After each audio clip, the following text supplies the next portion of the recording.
ঢাকা মেডিকেলে জরুরি বিভাগে চলছে চিকিৎসা, বন্ধ বহির্বিভাগ। জোরদার করা হয়েছে নিরাপত্তা। ডাক্তার কম থাকায় রোগী দুর্ভোগ চরমে। হামলার ঘটনায় গাইবান্ধা থেকে একজন আটক।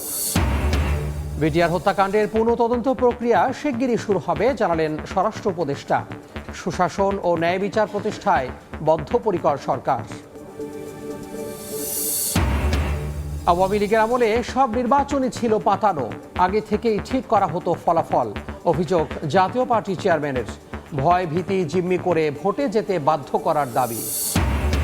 বন্যার পানি নামলেও দুর্ভোগ কমেনি দুর্গতদের। ফেনীতে বেড়েছে পানিবাহিত রোগ, জায়গা হচ্ছে না হাসপাতালে। ভেসে উঠেছে বিভিন্ন স্থানের ক্ষতচিহ্ন।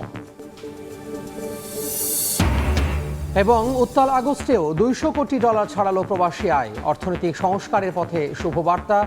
বাজার ভিত্তিক ডলার রেট করার সুফল মিলছে বলে মত অর্থনীতিবিদদের।